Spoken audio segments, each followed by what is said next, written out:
everybody? I am Jay Shady and welcome back to another movie review. This week we'll be talking about the highly anticipated, highly hyped X-Men Days of Future Past. And before I get into this review, I will give a little general warning that there are going to be spoilers.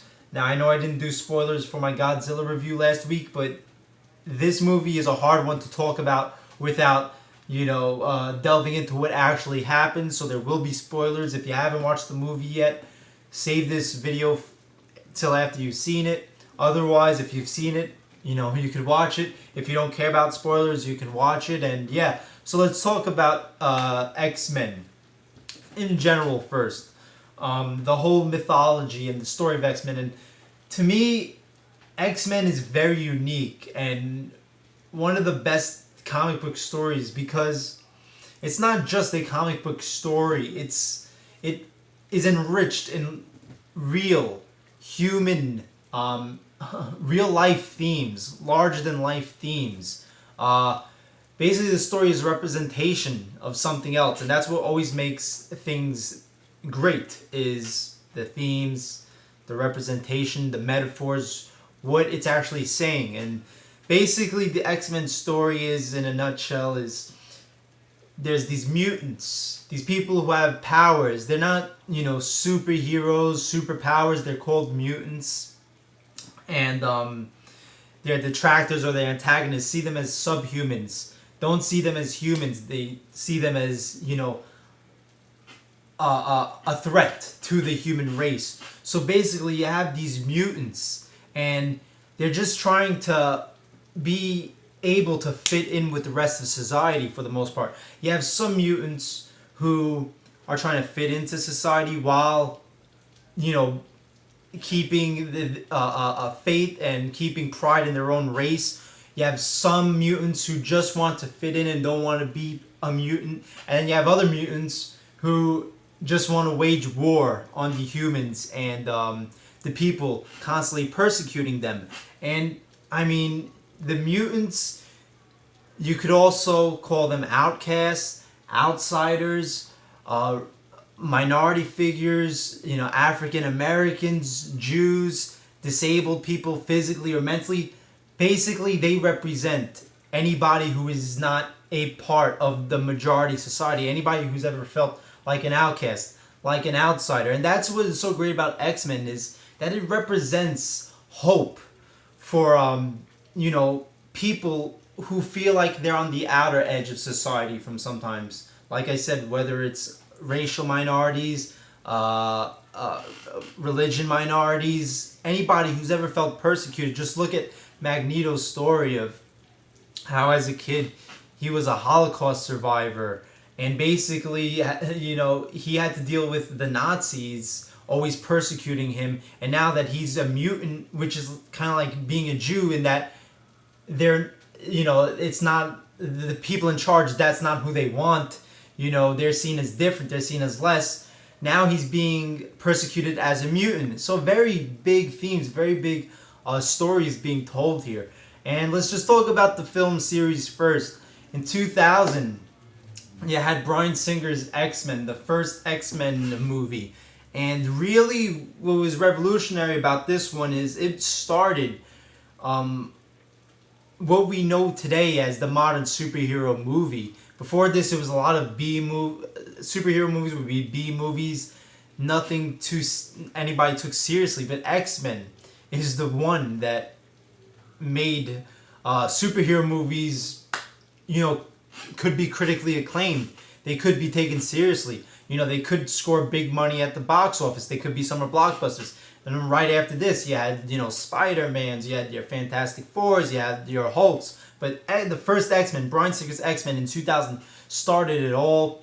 And he only went that much higher and better with X2. What a fantastic fucking movie, X2. And for all the great things that Bryan Singer built with this franchise, with the first the first two X-Men movies, Brett Ratner with X-Men 3 tore it all fucking down to pieces, basically crippling the franchise as we knew it by killing off some of the most iconic fucking characters of the series, killing off Professor X, killing off fucking Jean Grey, killing off Cyclops, taking away Magneto's powers. Basically everything Bryan Singer built to make this franchise a legitimate franchise and a serious series. Brett Ratner just took it all away with that fucking atrocity called X-Men 3 The Last Stand. And, you know, it's no coincidence or shock to me that it took them 8 years from X-Men Last Stand, which was in 2006, to right now in X-Men Days of Future Past 2014. It took them 8 years to finally do another movie with the original cast again, because where the fuck could you go from there? Then we got X-Men Origins, Wolverine, which was just dumb and stupid. Very dumb movie. And then the saving grace, the renaissance for the series, X-Men First Class. What a fantastic fucking movie. X-Men First Class was basically a prequel set in the 60s with Professor X and Magneto as much younger, and Mystique, Beast. Basically telling the story of how they got to the X-Men series with the older people, with the Patrick Stewart and Ian McKellen. That series, great fucking movie. Then you got the Wolverine last year, which I didn't actually watch, but I heard it was decent enough. And then you get to this movie, X-Men Days of Future Past, and I gotta say, this movie could have been a huge fucking mess with this story. I mean, such a complex story. This could have been so much overload. You want to just shoot your fucking brains out. But somehow, Bryan Singer pulls it off. Yeah, Bryan Singer, the director of the first two X-Men movies, comes back to direct this one to try to make sense of everything that Brett Ratner did wrong in X-Men 3 Last Stand. Try to put this series back on course. And taking a lot of help from Matthew Vaughn, who really revitalized the series with X-Men First Class. But, for all the things that could have went wrong with this, damn, did Bryan Singer pull this one off greatly and really made this coherent. A lot more coherent than you thought it would have been. Great summer blockbuster movie. I would say right now, maybe it might get higher ratings rewatching it, but as of right now, I would rank it as the third best X-Men movie, right behind X2 and X-Men First Class. I think X2 has just such a huge emotional sweep. It's hard to top that, and X-Men First Class is just so fresh and energetic. It's hard to top that, but this is a great movie too. They're on the same playing field. It's not like those movies are up here, this movie's down here. They're in the same playing field. And like I said, if I rewatch this movie a couple times, like I did with X2 and X-Men First Class, maybe this might even be better than one of them. But as of right now, those are the top three movies. Yeah, like I said, the impressive thing with this movie is how expertly and almost easily Bryan Singer handles this story. You have two different times and eras of X-Men to deal with. You have the original series people, old Professor X, Wolverine, Storm, Iceman, Kitty Pryde. You have the original series to deal with, and then you have to go back in the past to the First Class series. Now, the genius of it is that he sticks to one series mostly. Whereas, if he did do 50-50, whereas, going to the future, going to the past, going to the future, going to the past, going to the future, going to the past, it could have easily been a mess. But he does it in a very smart way.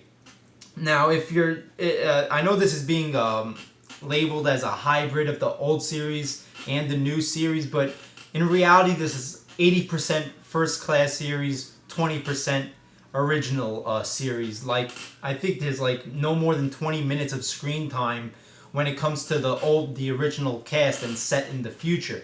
This is mainly a First Class sequel. So let's just talk about the movie itself, the plot. It's in the future, 2023, I think. So after Last Stand, mutants and humans alike are being hunted down by these robots called Sentinels. And these Sentinels could lock on. They know who is a mutant. They could lock on to mutants, and they kill them off. And what they do is they whatever situation they're in, whatever mutant is attacking them, they could adapt to their powers and adapt to their survival. So Iceman is attacking the mutant, and he basically takes it all and burns Iceman, things like that, so they could adapt to survive. And so Wolverine, Magneto, Professor X, Kitty Pryde, and a couple of others, Storm, they're all on the run, basically hiding from these Sentinels, these robots. And like I said, they're also attacking humans because they could also sense humans that are gonna birth mutants, or humans that are gonna have grandsons who are mutants. So they just kill off the mutants right there. So basically, the world is in fucking danger. The original X-Men are hiding somewhere, and Kitty Pryde has this ability now where she could send somebody's consciousness into the past. So they decide to send Wolverine to 1973 to try to just deviate from this future, to try to make it that the Sentinels were never created. Basically, what happens in 1973 is Mystique kills Bolivar Trask, who is played by Peter Dinklage, who is Tyrion on Game of Thrones. Good to see him on the big screen, little man on the big screen. So basically, he's the guy who created the Sentinels. Mystique kills him, and in doing so, this inspires and forces the creation of the Sentinels. The government is scared because a mutant just killed this guy, so this spearheads the creation of the Sentinels. So Wolverine has to go back to stop Mystique from killing Trask. And also the thing is that the whole adapting to mutants' abilities thing that the Sentinels have, they got that from Mystique's DNA. So basically, Wolverine has to keep Mystique as far away from this whole thing as possible. So we go back in time, and this is where the majority of the movie is spent. Back in time, Wolverine has to get Professor X to, believe him, and he's got to join forces with young Magneto. So you get this whole thing with, they're on such bad terms, but they have to team up. And Professor X is now a fucking junkie. He lost his powers because he's taken this serum that gives him an ability to walk again. But while it gives him the ability to walk, it also takes away his telepathy powers. And he's hooked to this serum, so he's a fucking shell of himself, a shell of who he will be in the future. And the thing about this movie is very, very story driven, very character oriented. If you want a slam bam nonstop action movie, this isn't it. And it was kind of surprising for me because the movie looked like it was going to be a wall to wall slam bang action movie, but there was a lot of attention to the screenplay and attention to story detail and character detail, very character driven. So a lot of this is Wolverine trying to inspire Professor X the same way Professor X later inspires Wolverine.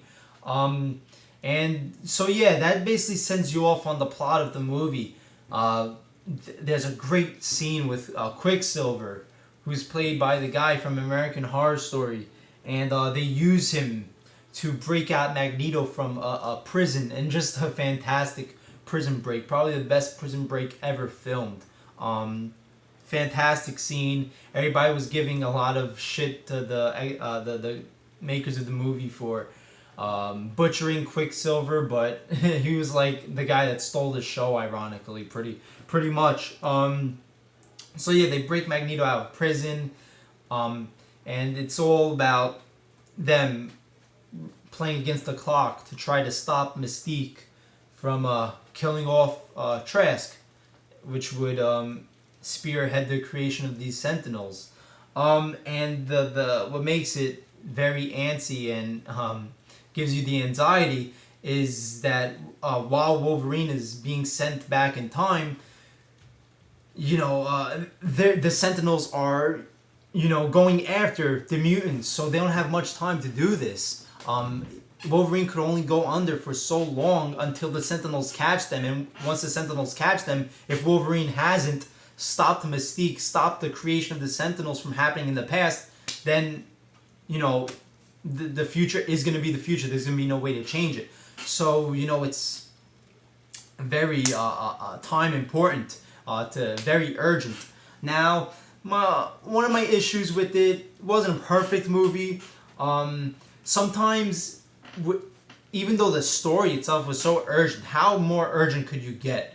You have to go to the past because there's these robots killing off mutants, killing off humans, and you only have a short amount of time to go to the past and change all these future changing events from happening in the first place. And even though the story itself was urgent, sometimes the pacing of the movie itself didn't feel urgent. Sometimes it got a little too talky, a little too more planning than doing. But I'll take it. I don't mind that. Like I said, I take my hat off for doing such a character-driven and story-driven movie. I just would have liked the pacing to feel a little more urgent. That's one of the little flaws of the movie. But great action scenes when they do happen, especially the last 20-30 minutes. Such great, just tense moments and emotional, gut-wrenching moments. The Sentinels locate the X-Men while they have Wolverine under, and the Storm and Iceman and Colossus, they're all trying to fight him off, but Magneto has a piece of metal debris pierce his stomach. It looks like he's gonna die. Then Storm is, while Storm is looking at him, a fucking Sentinel comes out of nowhere and just fucking stabs Storm and throws her, and Storm dies. And me and my sister were like, oh my fucking god, Storm's such a great fucking character. This is just reminding me of fucking Jean Grey and Cyclops dying. Are we really gonna go here again? Thankfully, Bryan Singer does save us at the end, so it looks like Storm's dead. It looks like Magneto in the future is dead. It's like, oh my god, everything's fucking going to shit. At the end, Hugh Jackman and the first class crew eventually do save the day. Mystique, has a nice. A lot of this movie is about Mystique too. She's got a great character-driven story here. Basically, she comes to a point where she has Trask, a gun pointing at Bolivar Trask, and Charles Xavier is in her mind saying, I can't dictate what you're gonna do. The future is all up to you right now. If you shoot that bullet, all of us are gonna die. If you don't, we have a chance in the future. And Mystique puts the gun down, and when she puts the gun down, all the future with the Sentinels is erased because the government doesn't need them, and they see them as a threat to society itself because Mystique never killed anybody, so there was no reason to create the Sentinels to kill off the mutants. And then you get the great part at the ending. Basically, Bryan Singer putting a Band-Aid over everything that Brett Ratner did. Basically, just saying fuck you to X-Men Last Stand. Basically, just, using the Men in Black neuralizer to just wash all that fucking shit away, to make us forget about that atrocity of a movie. Now you get a nice clip earlier in Days of Future Past where Wolverine is telling young Professor X, promise me you're gonna look after people like me in the future, people like Cyclops and Jean Grey and Storm, and you're gonna do everything you can to protect them. And apparently this stayed with Professor X because we go to the future. Wolverine wakes up in the future. There's no Sentinels. Storm is alive because there were never any Sentinels. And the school is in session. Professor X's school is in session. And then he sees a red-haired girl. And it's Jean Grey. And then he goes up to her. And, he says something to her. And then there's Cyclops to say, hey, stop flirting with my girl. And they're fucking alive again. Thank God. How could you kill off these two characters? Two of the most iconic part of the X-Men. And also Professor X himself. But basically a smart way to do it, a smart way to avoid having to follow down that path from X-Men Last Stand, by just changing the future, reversing history, changing history and the future and the outcomes and the events. So yeah, Jean Grey lives, Cyclops lives, Professor X lives. Very smart way to handle this series. Now I know they're all alive, so you could say, oh, now they could do a series with the original cast again. I don't think it was about that. I think this was about putting a ribbon on that old series to send it off on a high note rather than the low note that X-Men Last Stand left it on. Because I think the future of the series is with the first class people, the first class crew, the younger crew. I think that's where you're going to get the next installments of the series being. That's where the energy is, that's where the stories that need to be told, it's coming from that series. I see this as a way of giving these characters a happy ending, a fitting ending for the fans, saying I'm sorry for everything that Brett Ratner fucked up.